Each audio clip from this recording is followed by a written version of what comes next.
In this video, let's talk about how to set up your budget template, which strategy you can use to help reach a financial goal faster, and what task you should be doing before you even start your budget that can help save you hundreds and even thousands of dollars. The budget template that we'll be using is down in the description of this video, so make sure you go check it out and download it so that you can follow along. Let's get into it. All right, so here's the budget template. The first thing you're going to want to do is make a copy for yourself because you're not going to be able to edit this version. So there's a couple ways to do that. We're going to go up to File.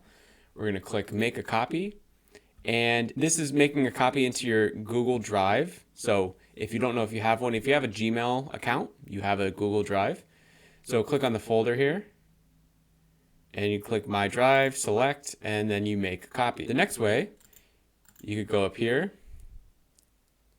and you could download and select the option of Excel or the CSV, basically any sort of spreadsheet option you're going to want to select, or you can go to email this file, and again, you can send it to yourself, and the file type, just make sure it's in a spreadsheet format. If you're new to me, my name's Chris. I've been an accountant for 10 years, and I created this just for you, and I was trying to find the easiest, most simplest way to create a budget, and we're going to get into the strategy a little later on, but first, we have to talk about the step that you need to do before doing a budget, which is called the 3-month look back. Now, I'm recording this video in September. So what I want you to do is we're going to look at variable expenses for the months of June, July, and August, the 3 months prior to September.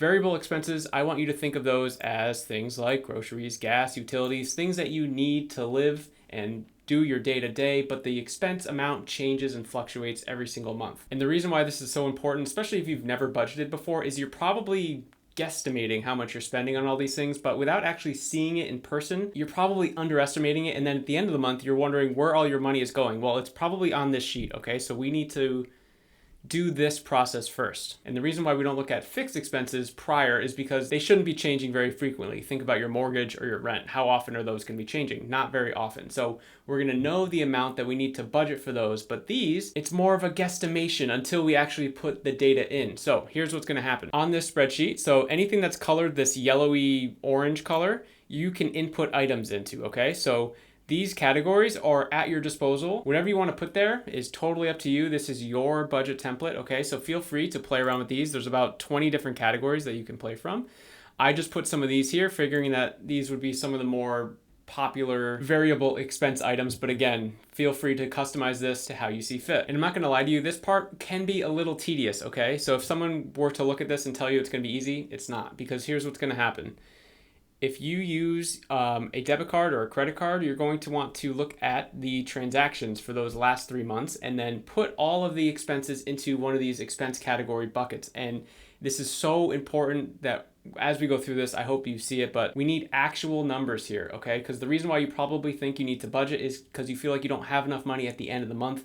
And this exercise is going to help you, I promise. So before I recorded, I kind of input certain numbers here, and by the power of technology, ta-da, so I just entered some random numbers here. And just to be clear for you, we want to see actual numbers in here. So there's no way that your groceries are perfectly $500, $650 in the last 3 months, right? So we want actual numbers here. These look estimated, but I'm just doing this for an example. So once we put in the 3 months here, so let's look at groceries. The average is $550. And then we see here all the other expense categories that we've filled out. The one misconception that people have about budgeting is that budgeting is restrictive. I think once people hear the word budget, they think, oh my God, I have to restrict everything. I have to lower my lifestyle. I have to spend less. I have to cut. And I don't want you to think like that. I want you to think of creating your budget as being more intentional with where your money's going, okay? And I hope this exercise really helps you, A, show you where your money has been going, and then B, the opportunity to try and shift that mindset, okay? So this exercise is, am I putting the money towards a financial goal that's important to me or a life goal that's important to me? And here's how we can do that. So we see the average here, again, of all the expense categories. Now in this new section over here, it's called New Budget with Adjustments. Now, This is going to be our new budgeted amount for each of the expense categories. And then this is going to flow nicely into our actual budget spreadsheet, which we're going to get to in a minute. Again, this is a yellowy orange column here. This is where you're going to enter what your new budgeted amount is. Now, I want to focus on two of these expense categories just to show you how all this is working. Again, I don't want you to think of budget as cutting, but let's use groceries as an example. Let's say, for example, you exclusively shop at Whole Foods, known to be a little pricier, right? If you're trying to reach a financial goal, maybe you're thinking, how can I alter what I'm doing in this expense category to maybe reduce it? Or in some cases, we might want to increase it, right? Which we'll get to in a second. But let's say for groceries, you know what? I don't need to shop at Whole Foods every week. I can go to the discount grocery store or, a step up from the discount grocery store. And I think I can reasonably save $50 a month just to start, and we can see what happens. So let's put in $500. So now you'll see that in the column I, this is monthly savings. So what this is doing is taking your average actual of June, July, August, and it's subtracting your new budget amount. And this is saying that you have a new monthly savings of $50 because you've reduced your average spend on groceries by $50, which is great. This next piece over here is probably the most important piece. And I put this in here because I think this will help you understand where you want your money to go and take action on this step. Because it's easy just to say, oh yeah, groceries seems high, I'm gonna try to just save money on it. No, I want you to put down an action item that you are going to be taking and that you can feel accountable for and that you can stay consistent with. So we talked about going to a cheaper grocery store. So we're just going to do cheaper store, right? That's the action that you're going to take to make this happen. Now, let's look at another example. Again, I want you to think of this strategy as being intentional with where your money is going towards improving a financial goal or improving your life goal. So let's look at health and fitness, right? A lot of people, like to work out. They like to go to the gym, whatever. So let's say this is an expense that normally fluctuates for you. I have $30 for each of the months, but let's just say it fluctuates for you a little bit because you go to a gym, maybe you take some extra classes, and maybe you're considering like extra things on top of what you normally do, whatever the thing is. But let's go through this example. So after you've seen where all your money's going, you're like, you know what? My health and fitness is actually so important to me that I think I need to increase how much I'm spending in my health and fitness. So instead of the $30 a month, I think I need to take a few more classes every month, and I think I need to spend $60 a month. That's great. And now you can see this monthly savings here. It's actually negative. But again, we're being intentional with where our money is going to what our priorities are. So this is okay that it's negative because it's really, really important to you. So the action that you're going to be taking to reduce your budget here is we're going to be doing more classes, right? Whatever the thing is. That was just two categories. So again, by the power of technology, I am going to enter the rest of these. There we go. So now we've entered all of our new budget amounts. And you can see here, there's some monthly savings. There's some stuff that we're losing out on, but here's where this process is so powerful. Down here, it's totaling everything for us, right? So the monthly savings totaled up of just these expense categories is $131. That's pretty cool, right? And then you look down here, annualized savings. So $131 times 12. And now you've potentially saved $1,500 because of the actions that you've taken with this exercise and the actions that you've put in here. And this is so powerful because now what could you do with $1,580? Probably a lot. Could it help you pay down some debt? Could it help you invest in your retirement? Could it help invest in your kids' education? Whatever the thing is, it's really powerful. Now, I said before, I don't want you to think of budget as being restrictive, but the obvious thing and the elephant in the room is the less you spend on stuff, the more you can put towards a financial goal. So the game here could be, okay, let's try this out for a couple months, but what if I really ratchet it up and really just try to cut for a couple months and just see what could happen to this number, right? And I'm not going to go through that example, but you can get the idea of okay, and you just turn it into a game, and it's like, how badly do I want the goal and how badly do I want to live a happy life? And it's a balance, right? You're never going to see me tell you how to spend your money or where to spend your money. I just want you to see it, and I want you to understand where your money's going and if it aligns with your financial goals, and your life goals, okay? So that is the 3-month look back tab. Now let's go over to the monthly budget tab. Now, maybe at first this looks a little intimidating, so I'm gonna go section by section, but I did wanna point out that the variable expenses carried over, okay?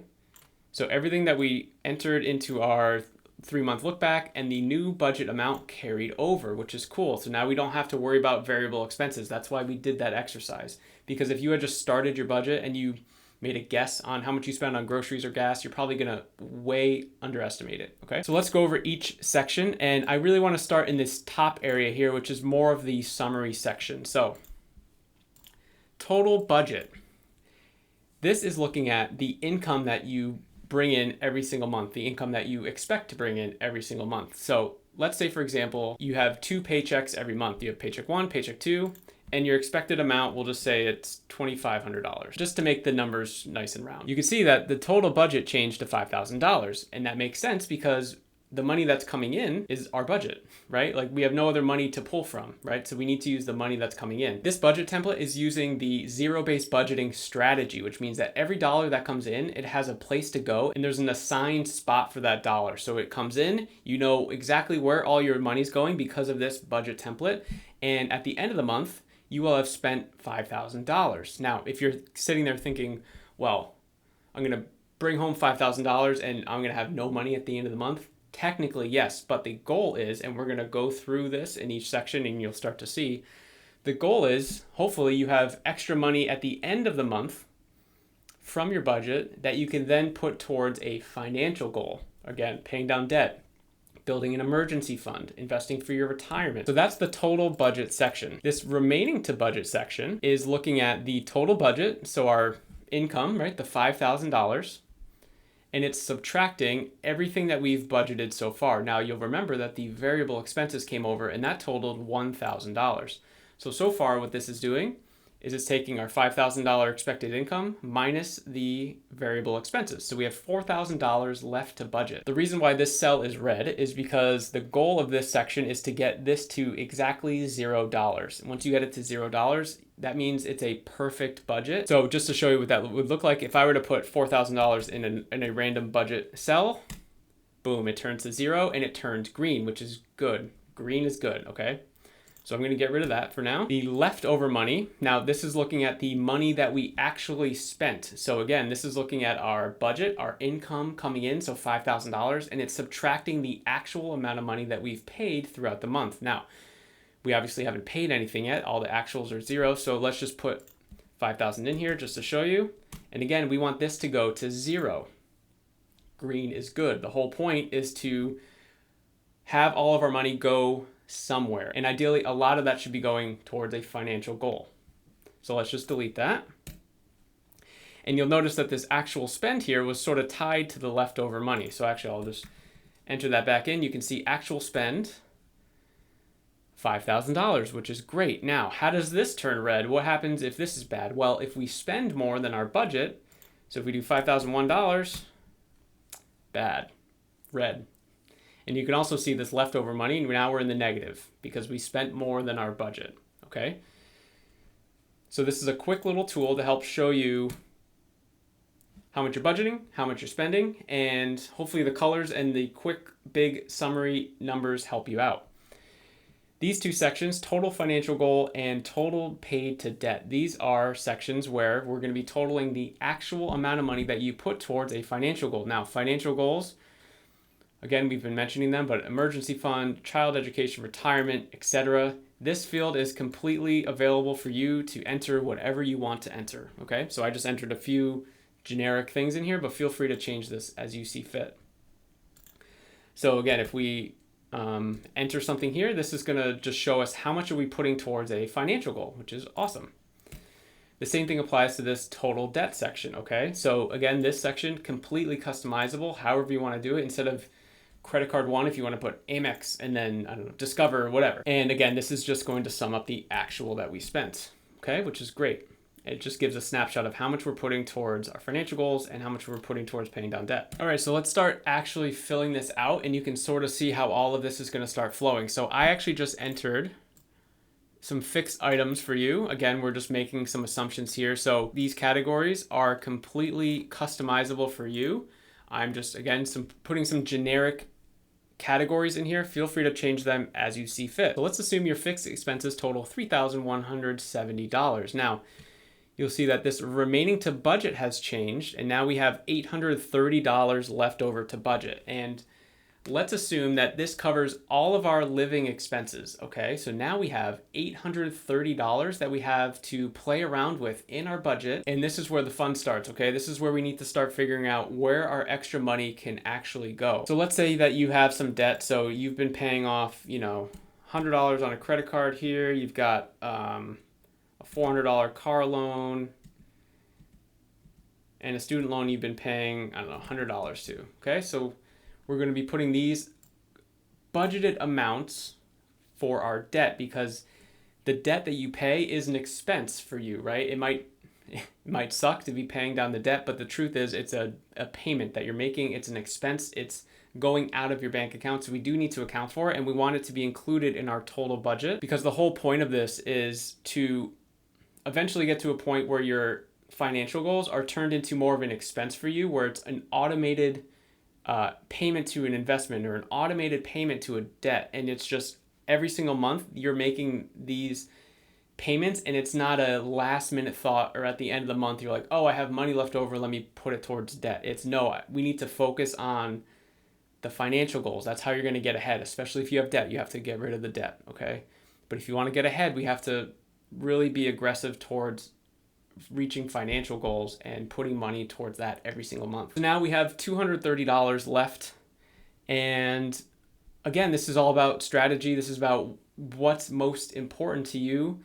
So if you feel like you're living paycheck to paycheck, I would recommend setting up some sort of emergency fund, right? So let's just say you put $150 here this month, and for your retirement, this month you just put $80, okay? Now you'll see that the remaining to budget is $0, which is great. That's exactly what we wanted. So now let's fill out some of the actual money that we're actually paying. And the best way to go about doing this, especially if you're in the beginning, is probably weekly, okay? Because if you do this at the end of the month, it's gonna be really hard. It's gonna be a lot harder to track everything. And after you've gone through the 3-month look back, you're not gonna wanna go through another full month again. So it might be easier to sit down every week, figure out, a day and a time where you can just look at the expenses that you did during the week, enter them in, update them here. So let's just assume our fixed expenses, what we budgeted for, is exactly the amount. So we're just gonna paste these really quickly.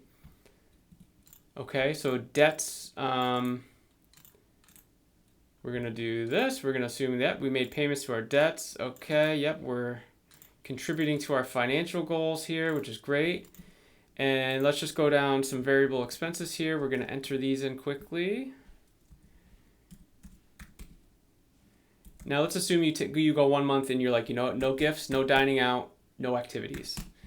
So now you're in a situation where, okay, we budgeted for this $100, but we actually didn't spend $100. And now it's, the end of September, right? This is when I'm recording. The end of the month, we have $100 extra. So you can do a lot of things with it. You can buy something stupid with it off of, the TikTok store or Amazon or something like that. Or you can put it towards a financial goal. Now, again, I don't tell people what to do, but this is where it comes in. Again, what's your strategy? What's your goal? What are you trying to accomplish? All right, so let's just say you decided to put the $100 extra towards your credit card debt, okay? So now look at this. We have $0 left to budget. We have $0 left to spend, and our actual spend equals exactly our budget. Now, let's go back to the income real quick, because I know we're gonna get some questions on this, and I know that people have variable incomes, right? Not everyone has consistent paychecks. So what you can actually do for this is something similar to the 3-month look back for expenses. You can do a 3-month look back of your income, okay, or of your checks. So take 3 months worth of checks, get the average, and as long as you weren't like on vacation for half of it and it doesn't skew the results, right? But if it was like a reasonable 3 months of you working, then you can do that exercise, and then you're expected, just take the average, and if it's lower or higher, you could put that in the actual, and then you could play around with it there. But that's how I would deal with variable income. Also, if possible, let's look at our lowest couple checks that we had in those 3 months, and what if we made a budget that we could only live off those amounts for the month that we got. Okay, so let's say you make $1,000 some paycheck and $1,500 another paycheck. Okay, so 15 is the highest, 1,000 is the lowest. So let's say, can you live off of 2 paychecks for $1,000? And then if you were to get the extra $500, or if one was $1,300, now you have extra money that you could be putting towards, again, a financial goal. Okay, so that's another way to look at it. I really hope this was helpful for you guys. Don't forget that this was just one file in my personal finance level up kit. I also have a debt payment calculator. I also have a net worth tracker and an emergency fund calculator. So the links to all those files are going to be in the instructions tab as well, along with accompanying videos similar to this one. So make sure you go check those out as well, depending on your financial goals. And I'll see you in that one.